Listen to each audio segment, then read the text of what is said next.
Today's memorial commemorates the lives and witness of Paul Miki, a Jesuit, and his companions, who were martyrs for the faith in 16th century Japan.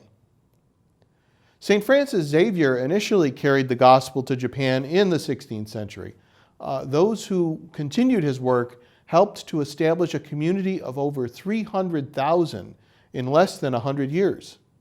It's an amazing achievement, especially in the midst of a society that often persecuted Christians. However, the political conditions deteriorated even more, and Catholics became more persecuted.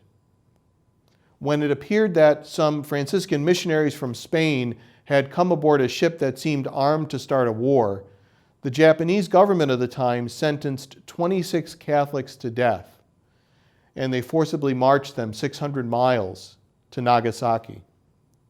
It was there, in imitation of Christ, that they were crucified and gave their lives for the faith. Among those martyrs was Paul Miki, who was a native of Japan studying to be a Jesuit. While affiliated to the order, he was not a priest.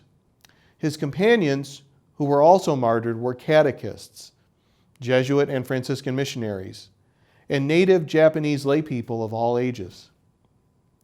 It's said that Paul Miki and the others preached the gospel and proclaimed mercy to those who gathered to mock them on the way to their death.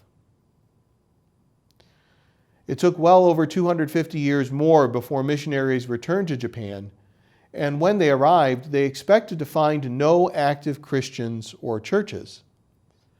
But in fact, they found thousands of Christians in the Nagasaki area who had preserved the faith. In spite of persecution and all sorts of social forces against them, these Japanese Catholics had maintained their faith, even without access to the sacraments or the Eucharist.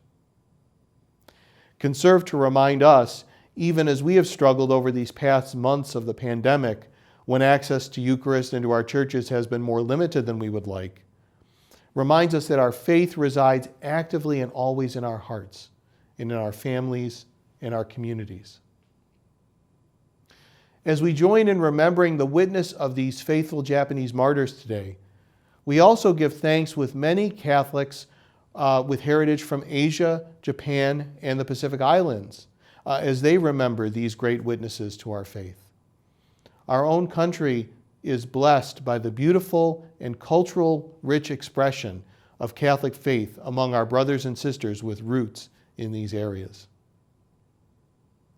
Now, today's readings echo the message of Paul Miki and his companions.